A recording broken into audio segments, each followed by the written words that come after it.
Hi, I'm SP Roy. I'm the Joint Director General Foreign Trade. I'm based in New Delhi. I look after the import-export policy of the government, the implementation, its formulation, all, all of it. Today, I'm going to talk about the role of DGFT, what it does, how it promotes exports, and along with the role of DGFT, we'll be talking about the export promotion councils. The export promotion councils are the arm of the government, rather not the arm. It's the exporters organizations which promote exports for the exporters. What activities it's involved in, what it does, how it does, that will be the part of this lecture today. We'll talk about the RCMC, that is the registration cum membership certificate, how it is issued, what it is used for, how you can obtain this. This will be a part of the lecture. Today, India has moved on from the role of regulating trade to facilitating trade. All its activities are aimed at promoting trade, and exports are a vital part of the trade. So hope the following lecture will be entertaining and useful for you. DGFT and its role in export promotion. DGFT is an attached office of the Ministry of Commerce and Industry. Prior to 1991, it was mostly a regulator. Since liberalization, DGFT has turned into a facilitator of exports and imports. DGFT functions with the help of its 36 offices, who are called the regional authorities of DGFT. They have offices all across the country, mostly the capitals of the states, and the regional authorities of DGFT help in issuing the IEC, monitoring of various schemes, admissibility of drawbacks, trade facilitation, and all these activities. The primary role of DGFT is of issuing IECs. What is an IEC? IEC is a 10-digit alphanumeric number which is the same as your PAN. It is the PAN which is registered with the DGFT, and that enables an individual or a firm or a company to start trading. Now, only one individual can have one PAN. Similarly, on the basis of one PAN, there will be only one IEC. There is just no possibility of any trade, import or export, without an IEC. But sometimes, when as an individual capacity you are importing something or exporting something to your friends, to your relatives, then there are permanent IEC numbers which you can obtain from DGFT and utilize that in the trade. However, for the general purposes, you will have to apply for an IEC, and IEC application is an online application on the DGFT's web server. You just need to apply online, fill in the form, and submit 2 documents. These are the bank certificate as well as a address proof. Now, address proof, when you go onto the website of DGFT and start filling the forms, they will list out what are the documents that are required for or eligible for an address proof. Similarly, a bank certificate is required only when you do not have a pre-signed or pre-printed name checkbooks in your name, meaning thereby the check should have a pre-printed name of the firm or the company, and that check can be used as your bank certificate. So these are the two documents you need to apply for IEC. The moment you apply for IEC, the same day the IEC is generated and you can take a printout. It will also be sent to your email ID and you will be intimated through the SMS. Once you have an IEC, what is the validity of the IEC? IEC is valid till the time you want it to be valid. That is, it is a lifelong association with DGFT, and until and unless there is some wrongdoing on your part and the IEC is not suspended or cancelled, it is valid. It remains valid throughout your life. However, if you are not utilizing the IEC, you can surrender the IEC, fearing its misuse. There may be many a times when you need sudden changes in the IEC. These are possible because there are changes in your addresses, in the members, in the directors, in the partners. So all these changes have to be incorporated in the IEC, and any such changes has to be reflected on the IEC through a modification in IEC. For modification in IEC, you need to log on to the DGFT's website and fill in the digital form, and the modification is done. For modification, what you require is the documents that you want to substantiate as changes. That is the modification. Now, we are talking about the export promotion councils and the export promotion activities they carry on. You'd understand and you know that market forces determine the flow of trade, but how to channelize it and how to guide it into your direction, that depends on the export promotion activities. The aim of the export promotion councils is to channelize your activities towards a trade that is gaining ground. It helps you exploring new ways, markets. However, when we talk about EPCs, we should know that this is just not something that has come up suddenly. It has been there since 1954, when the SRTEPC, Synthetic and Rayon Textiles Export Promotion Councils, were established. As on date, there are 37 EPCs, commodity boards and export development authorities. When you talk about functions, roles of EPCs, we should know that the EPCs are meant for the promotion of a particular group of products, projects, services. It caters to a particular group, so there are a number of EPCs. Its aim, the EPC's aim, should be to project India's image as a reliable supplier of goods and services. It should encourage and monitor the activities of the traders, the exporters, so that that matches the international standards and the specifications. The EPCs should also keep the exporters abreast of all the developments that are happening in the trade by organizing seminars, conferences, taking them on a tour, attending the trade conferences. However, the most important thing that the EPCs do is to register their members and granting them the registration cum membership certificates.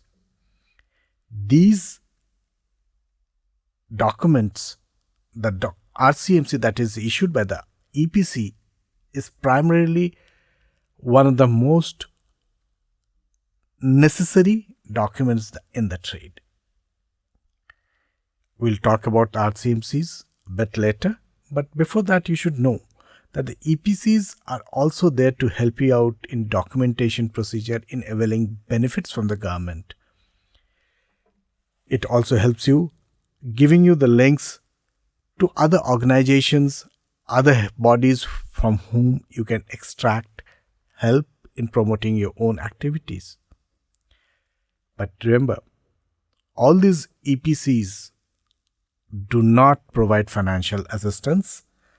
Rather, it is on the membership fees that you pay that they sustain themselves. What is the basis for the EPCs to register? How are they registering authorities? To be a registering authority, you have to abide by the rules of the government.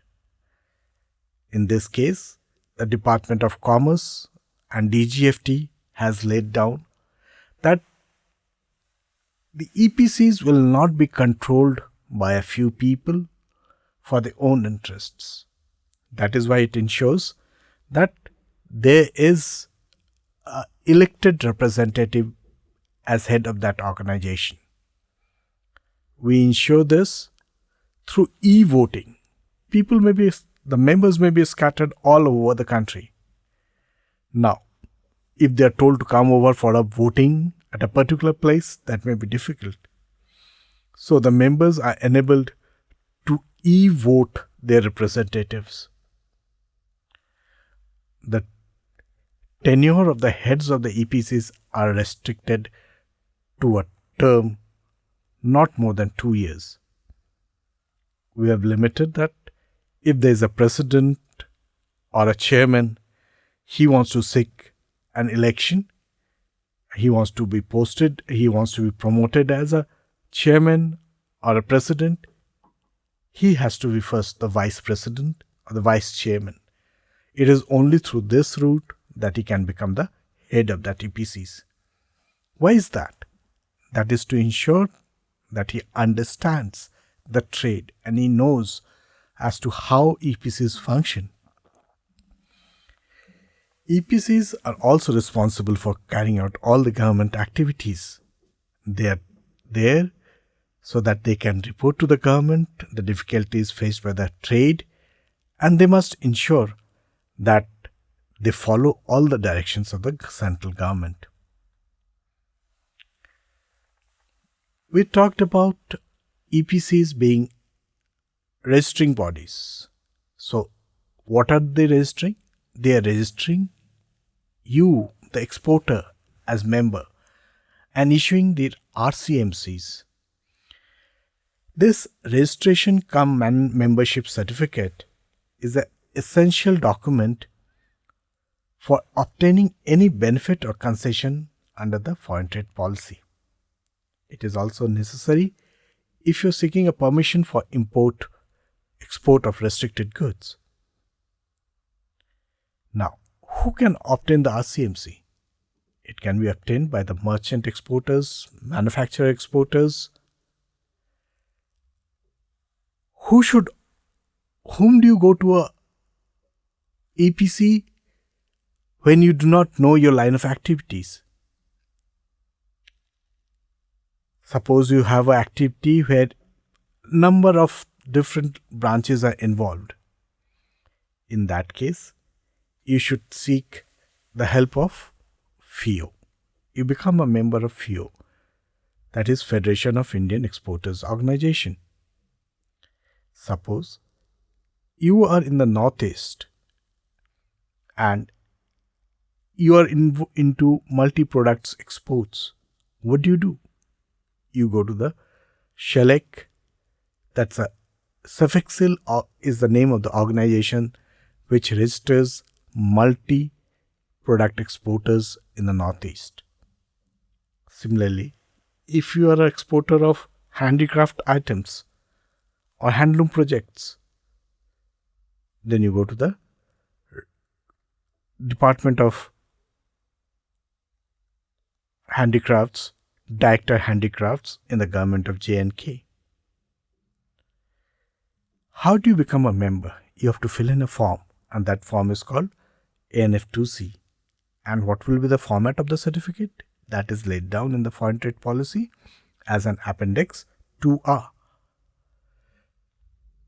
In case you are a member of the Spices Board and Spices Board grants you the certificate of registration as exporter of spices to you, you are to use this certificate as RCMC for all your trade purposes. What is the procedure for issuance of RCMC? You will have to apply with a self-certified copy of an IEC number, as well as your bank statement or a bank certificate which shows that you are sound physical health. In case you want to get registered as a manufacturer exporter, you are required to furnish evidence to this effect, like, for example, the SSI certificate or any such thing that proves that you are a manufacturer. RCMC is valid for 5 years, from the 1st of April to the 31st of March of the financial year. So for 5 years, you are a member once you get that RCMC. The government is mandating that once you apply for an RCMC, it is issued to you online. And at the same time, it gets transferred to DGFT. And in that purpose, what would happen is that you would not be required to submit ICs separately and the RCMCs separately every time you apply for a registration or for availing any benefit with the government. Once you have obtained an RCMC, what is your responsibility? You are always to inform the government of the changes that takes place in your RCMC. You have to file quarterly returns, details of your exports. Suppose you fail to do all this, the EPCs have the power to deregister you. But if it does, in that case, it will give you a show cause notice and you have to reply to the show cause notice.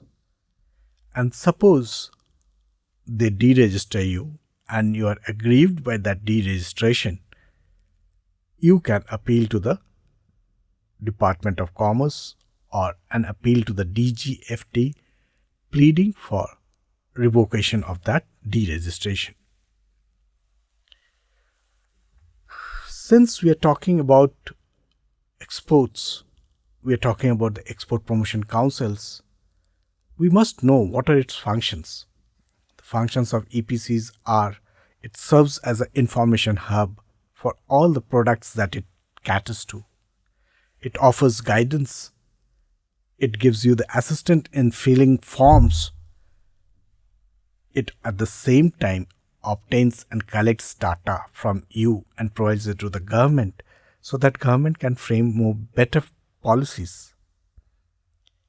It sends trade delegations, study teams abroad so that you gain knowledge. The Export Promotion Council benefits from the new knowledge and it scatters to its members. It circulates reports of new products and markets. It creates consciousness. Continuing with the functions, see that it promotes exclusive exhibition and trade fairs. It cooperates with EIC, which is a Export Inspection Council, which monitors quality and pre-shipment of goods. Being a member of a EPC, it is the bounden duty of the EPC to settle disputes among its members.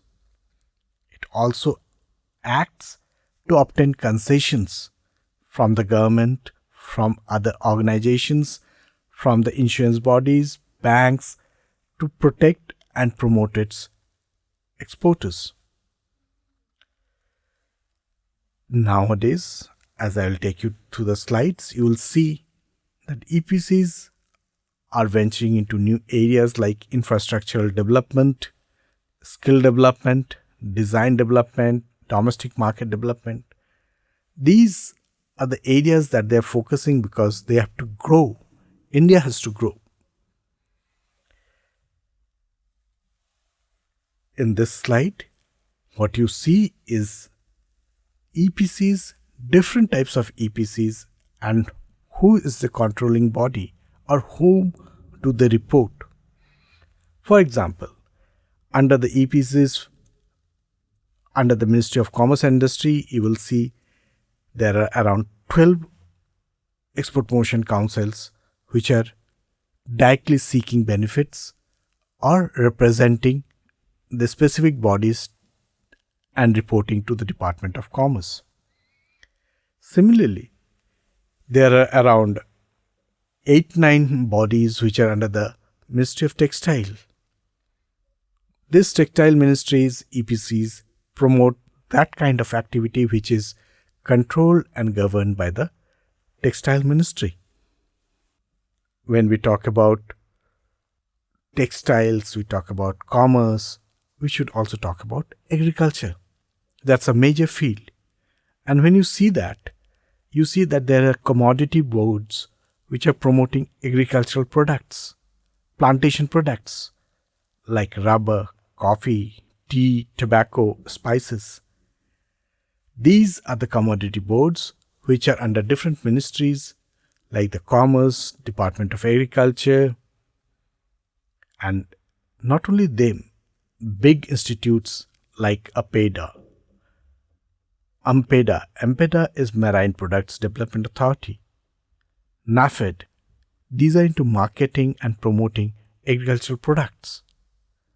So, you basically have an entire gamut of trade activities being looked into by EPCs who have grouped together or made a special niche product for themselves and are catering to those specific branches of trade. I'll take you through the slides of where I have tried to capture the interviews by the various EPCs and what are the challenges they face and how they are promoting trade. Here, you would see that the Chairman Council of Leather Exports says that the Council of Leather Exports is penetrating or trying to promote its products in less developed markets like Russia, Japan, Canada, Australia, Korea. Why? Because it feels that there is only 2% market share which is captured by India. Whereas EU and US the market share is 68%. So you don't have much scope to grow. But in the rest of the countries like Russia, Japan, etc., there's a tremendous growth opportunities. The CLE is focusing in these areas. Now, when we talk to April Export Promotion Council, what does they say? They feel that AEPC is into export promotion, skill development, training, and strategy. So, these slides that you see, the ChemExcel, the telecom equipment promoters, service promoters, the Engineering Promotions Council, the Carpet Export Promotion Council, the Spices Board, all these organizations are functioning to promote trade. Now, you as an exporter should try to tie up or be a member of one of these EPCs to drive maximum benefits out of it. So friends, hope you have learned something about the trade, the role of DGFT, how it works, what it does, how an IEC is issued, what you should be doing with the IEC part, how the export promotion councils work, what they can do for you, how you can achieve the maximum benefits out of it, what you should be doing to obtain an RCMC, how you can use the export promotion councils for forwarding and taking your trade forward. All these things that were part of the lecture are meant to guide you. Remember, all these facilities that are there are always being updated, and you should always be looking for updates in the field of activity. DGFT, the main source of all such activities, updates all its work that it does on its website. You can log on to dgft.gov.in and you can find all the latest happenings on the trade. Thank you.